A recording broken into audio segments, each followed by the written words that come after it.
alijifanya kuwa mwana wa Mungu. Sasa ikiwa Yesu kweli alijifanya kuwa mwana wa Mungu, hata mimi ningemsulubisha, Yesu hakujifanya mwana wa Mungu. Yesu ni mwana wa Mungu kweli. Maana watu wanafikiri Yesu ni mwana wa Mungu baada ya kuzaliwa na Mariamu. Huo ni uongo, na ndio maana wanasema eti Mariamu ni mama wa Mungu. Hiyo ni kufuru kubwa. Mariamu sio mama wa Mungu na Yesu ni mwana wa Mungu hata kabla ya dunia kuwepo. Msomaji, ndio ndipo Galatia 4:4 watu wajue Yesu wanawake kwa Mungu ilianza lini. Soma hapo Galatia 4 na ule mstari wa 4. Hata tutakuja kwa Sulemani. Sulemani naye anaamini kuna Mungu aliyeumba, na huyo Mungu aliyeumba ana mtoto wake. Kuna Mungu aliyeumba, huyo Mungu aliyeumba ana mwanae. Soma hiyo. Inasema hata ulipowadia utimilifu wa wakati, ndio Mungu alimtuma mwanawe. Mungu alimtuma mwanawe. Kwa hiyo anamtuma nani? Mwanawe ambaye amezaliwa na mwanamke. Ndio. Ambaye amezaliwa na mwanamke. Kwa hiyo kuna mwana wa Mungu aliyezaliwa na nini? Na mwanamke. Mwana wa Mungu aliyezaliwa na nani? Mwanamke. Kwa hiyo hata kabla ya kuwa mwana wa Mungu, hata kabla ya kuzaliwa na mwanamke, Yesu alikuwa mwana wa Mungu. Mungu akamtuma mwanae ili azaliwe na mwanamke. Kule kuzaliwa na mwanamke, Yesu sio sababu ya kuitwa mwana wa Mungu. Sio sababu Yesu kuitwa mwana wa Mungu. Kama kuzaliwa na mwanamke, Yesu ni sababu ya kuitwa mwana wa Mungu. Yesu alikuwa na ndugu zake wengine alizaliwa nao kwa Mariamu, na wao si wana wa Mungu nao pia. Ingekuwa na wao wote wana wa Mungu, Mungu ana watoto wengine hapo. Simngajumlisha na hao. Maana Mariamu alienda kuzaa, na Yesu alikuwa na dada zake, alikuwa na Yakobo, Andrea nduguye, alikuwa nao wao. Sasa msemaji? Ndio. Tuna tukamwambia Sulemani, maana hapo anasema sisi ni agano la kale, huko umechanganyikiwa, nyie hamjui lolote, nyie hamna maarifa, hamjaenda theolojia. Sasa msemaji? Tumuulize Sulemani wa agano la kale. Na theolojia ndo zimewapoteza. Ndio hizo zimewapoteza. Tumuulize Sulemani. Wewe Sulemani, unaamini kuna Mungu aliyeumba, na Mungu yule aliyeumba na mtoto wake? Nipe hapo. 34 Mithali. Inasema, nani aliyepanda mbinguni na kushuka chini? Mungu. Ni nani aliyekamata upepo kwa makozi yake? Mungu. Ni nani aliyefunga maji ndani ya ngoo yake? Mungu. Ni nani aliyefanya imara ncha zote za nchi? Yaani ikisema ni nani aliyefanya imara ncha zote za nchi, inamaanisha ni nani aliyeumba vyote hivi? Jibu lake ni Mungu. Soma hapo. Jina lake ni nani? Jina lake ni Yehova. Na ni nani jina la mwanawe kama wajua? Jina la mwanae ni Yesu Kristo. Kwa hiyo haya ni maswali ambayo ukitaka kujua kama msomaji wako ni muongo, tamka Mithali 30 aya yake ni 4. Sulemani aliuliza maswali 6. Kuna Mungu aliyeumba na huyo Mungu ana mwanae. Sasa kamuulize huyo Mungu aliyeumba ni nani na jina la huyo mwanae ni nani? Akukijibu ndio hapo nikupe ya soda. Akikupa jibu ndio nikupe ya soda. Hilo jibu watu lipata kwa sababu wamebadilisha Mungu, wana Mungu wa kipagani. Wana Mungu wa kipagani. Ndio katika siku kanisa letu hiki watu wasikie wanachokiamini huko. Mpaka kieleweke, maana watu wanafikiri shetani ni mchezo. Shetani sio mchezo, ana maarifa makubwa. Huenda kwa sababu ameishi na watu zaidi ya bilioni na wengine wengi amewapoteza. Shetani hakupoteza watu wachache, shetani hakupoteza watu wengi. Huenda akija hata kuhubiri hili, makanisa yote hapo utakuta yote ni yake haya. Soma hapo. Inasema katika imani ya Kikristo, imani yao fumbo kuu kwa yote. Ni fumbo gani? Ni fumbo la Utatu Mtakatifu. Sasa msomaji, ndio ukisikia neno fumbo, si maana kuna kanuni ya kutumia ili kulifumbua. Ni siri haifahamiki. Yaani ni siri, kuna siri ya kulifumbua. Ndio maana leo Wakristo wakitaka kumwelezea Mungu wanakuchorea triangle, sambusa, afu wanakwambia hii ndio kanuni ya kwanza kuanza kumjua Mungu hapo. Ndio kusoma. Inasema katika imani ya Kristo, imani yao fumbo kuu kwa yote. Ni fumbo la Utatu Mtakatifu. Yaani eti fumbo, yaani Mungu ni fumbo. Endelea. Tunaamini kwamba wao hata kifo cha Yesu ni fumbo. Tunaamini kwamba Mungu Baba ni Mungu wa kwanza, Mungu Mwana ni Mungu wa pili, na Mungu Roho Mtakatifu ni Mungu. Kutoka 23. Siwe na miungu mingine ila mimi. Ila sisi. Ila mimi. Wewe si tuko watatu.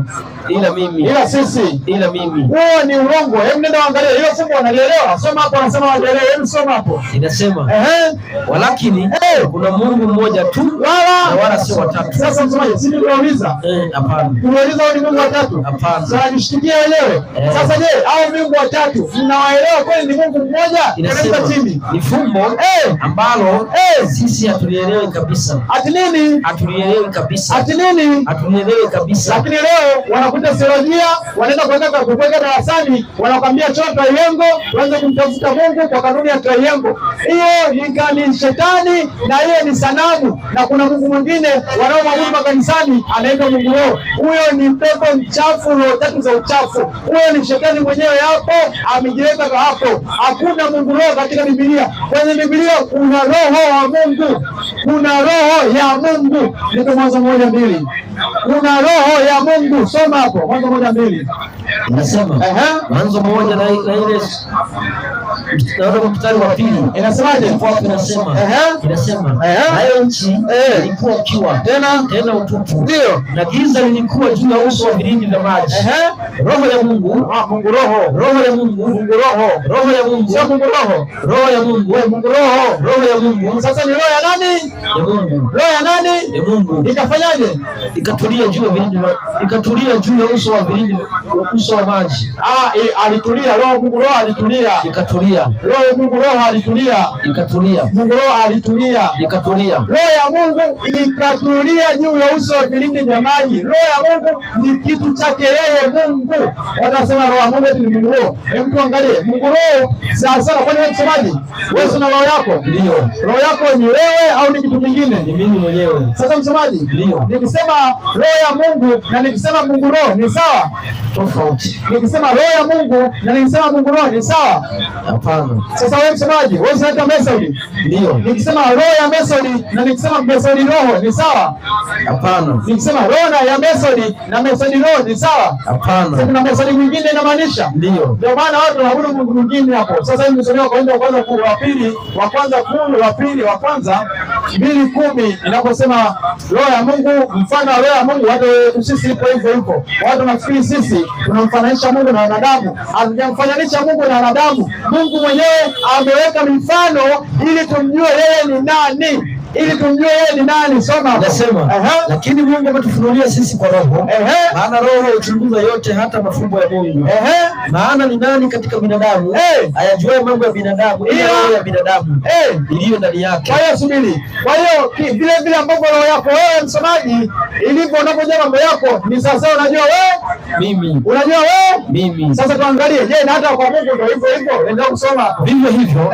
Na mambo ya Mungu hakuna yafahamuye ila roho ya Mungu. Kuna Mungu roho ila roho wa Mungu. Kuna Mungu roho ya Mungu. Yaani watu wanaabudu shetani bila kujua, na shetani aliahidi kiti chake atakupeleka juu, watu watamwabudu. Na ninawaambia siku hiyo aliyoleta ibada ni nani? Hebu ngoja nisomee Isaya 12 haki nianzia 6 hapo.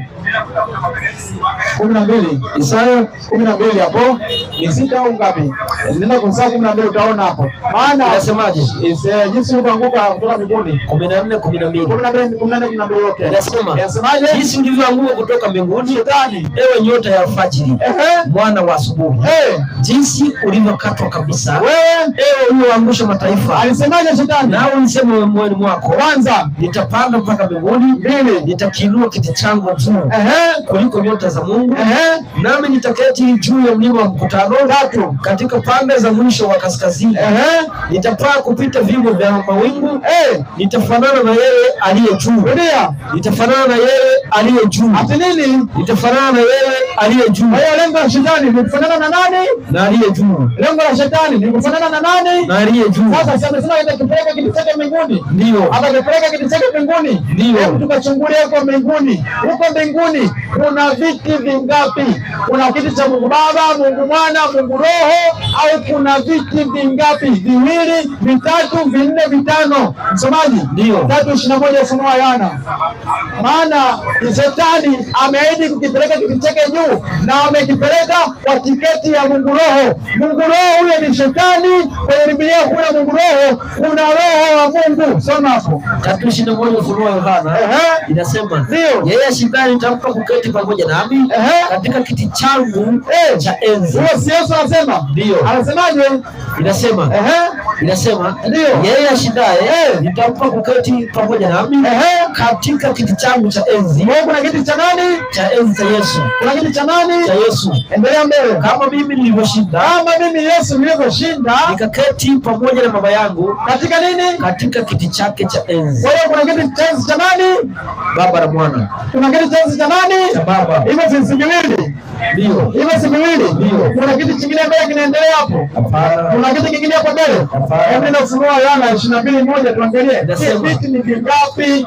Soma. Kisha nikaona, kisha kanionyesha mto wa maji ya uzima, ndio wenye kung'aa kama bilauri, ukitoka katika kiti cha enzi cha Mungu, ukitoka katika kiti cha enzi cha Mungu na nani? Na cha mwana kondoo. Rudia tena. Na cha mwana kondoo. Cha Mungu na cha nani? Cha mwana kondoo. Cha Mungu na cha nani? Na cha mwana kondoo. Sasa kwa nini watu watatu? Mungu si Mungu, Mungu na Mungu si Mungu. Ndio. Sasa huyu mwana kondoo ni nani? Watuambie. Huyu mwana kondoo ni nani? Maana kwa Mungu wao sio Mungu. Ndio kwa mwana kondoo. Wewe ndio Mungu. Huyu mwana kondoo mwenye kiti chake kingine huko ni nani?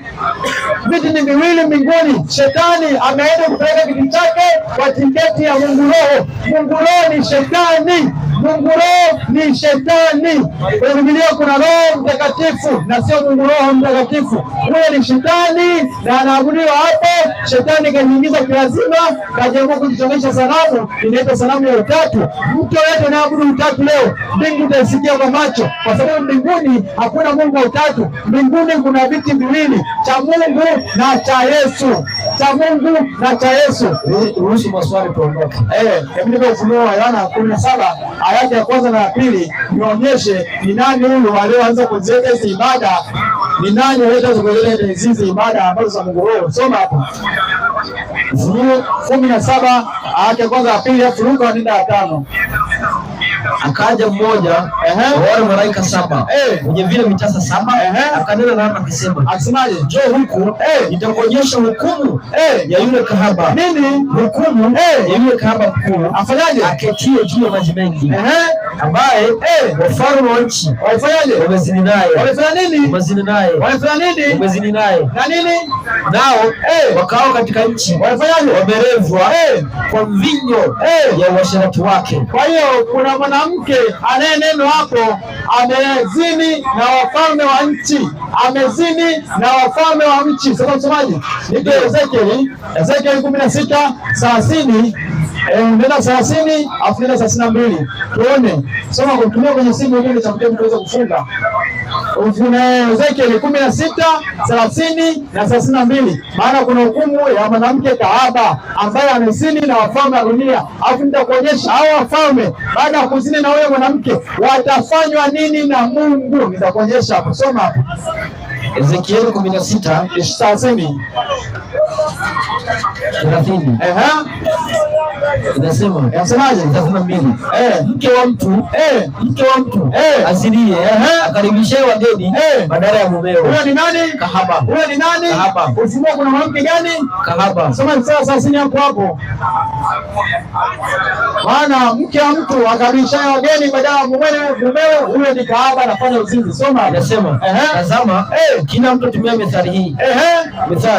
Tutumie methali hii kinyume chako, akisema, akisemaje? Kama mama wa mtu alivyo ndivyo alivyo binti yake. Sasa neno 17:5 Ufunuo wa Yohana tuonyeshe huyu Babeli mkuu ni mama wa makahaba, na nitamtaja kwa jina ni nani. Soma hapo 17:5. Inasema 17:5, na katika kipande cha uso wake alikuwa na jina limeandikwa la siri. Ile jina sina nini? La siri. Ile jina ni nini? La siri. Unaweza kulijua ovyo? Hapana. Unaweza kulijua ovyo? Hapana. Simba kuangalia maandiko.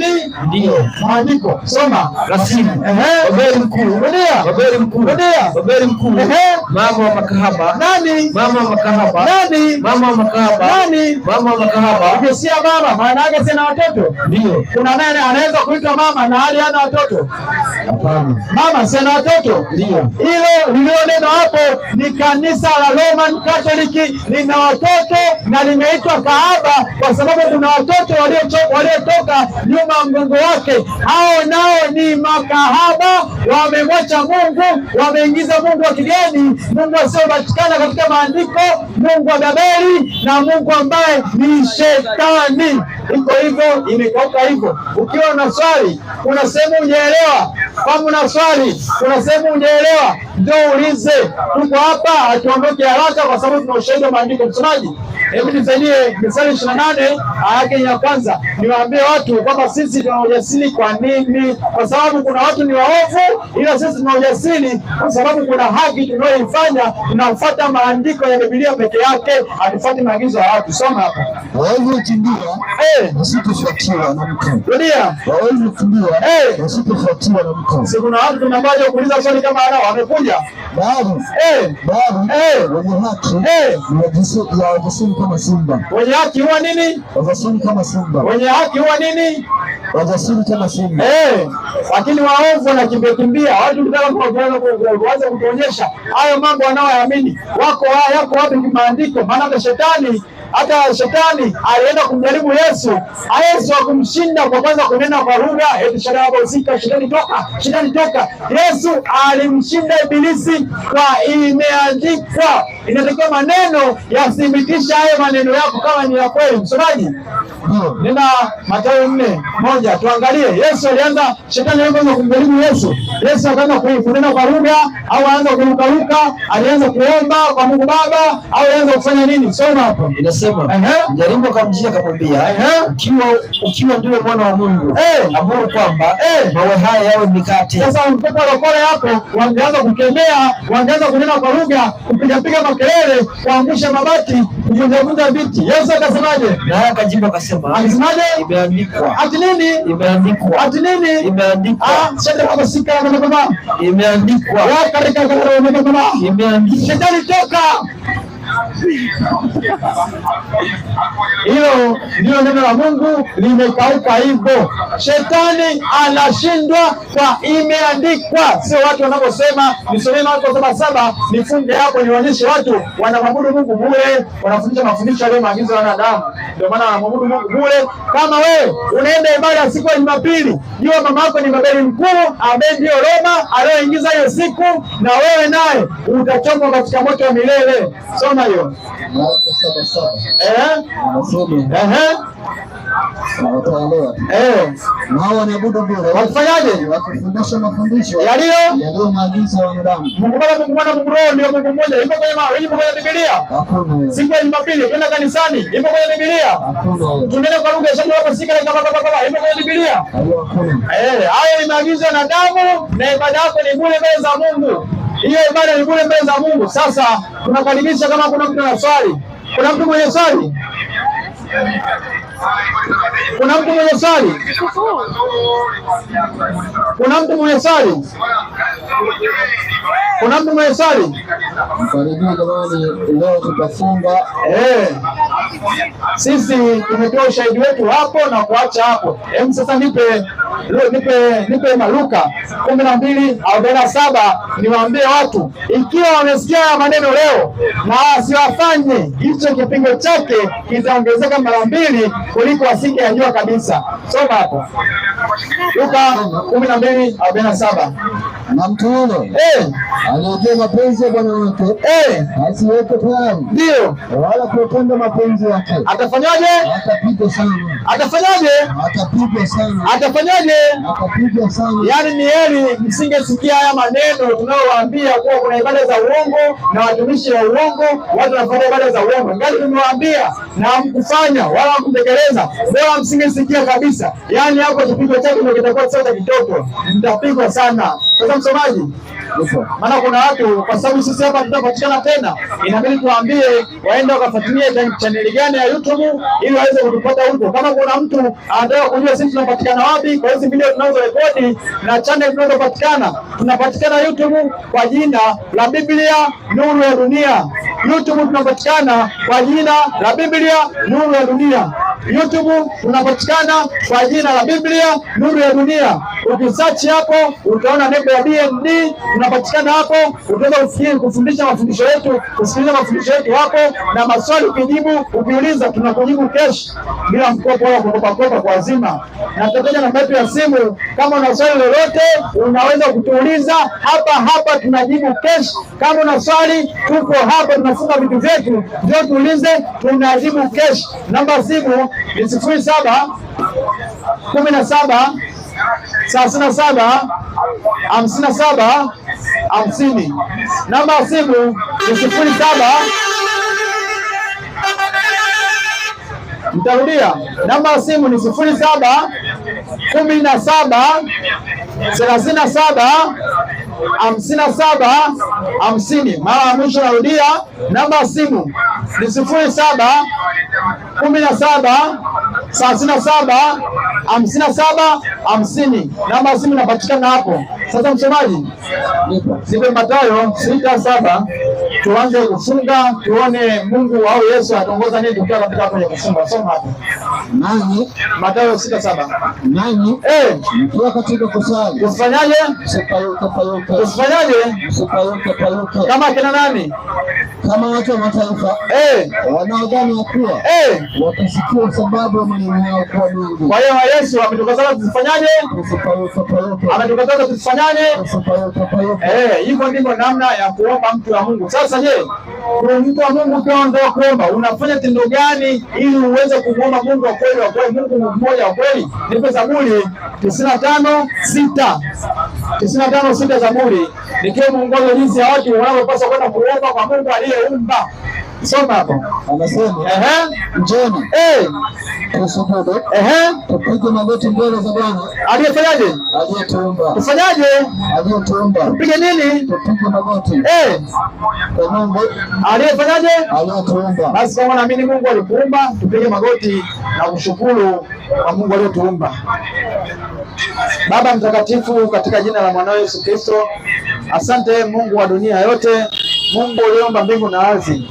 Tumeleta neno lako hapa kwa watu wako wa Mungu wakilisikia na kulihifadhi. Mungu ukaseme nao, ukaonyesha maneno yako ya kweli ambayo ndiye roho ya kweli, kwa sababu roho ndiyo kweli. Roho ni neno lako. Watu wasipokee Mungu roho, wakapokee neno lako. Neno lako tumewazilishia watu wa Mungu na tumeweza kuwapa neno lilo wazi, hatujawachia maswali na wameweza kuelewa neno lako. Basi Mungu, ili neno tulohubiri leo kwao liwe ushuhuda. Sasa tunawakuwa wenye kufunga, tunawaacha watu wakunjumini na amani yao, nasi tunatoka na amani yetu, kwa sababu wamelisikia neno lako. Tutakapokuwa kwenye kuondoka, ukae nasi. Tutakapokuwa safarini, watu wako nao ukawaache na amani yao, waweze kuuza wapate faida, wa baadaye wakatafakari neno lako, wasipate stress za kukosa hela. Mungu, nakuhimidi na kukuamini kwa kuwa ndio unaweza, utatosheleza. Nikishukuru katika jina la mwana Yesu Kristo. Amen. Wakazi hapa tunazidi kuwakaribisha kesho katika ubaba. Tunawakaribisha, tunapatikana pale Darasa.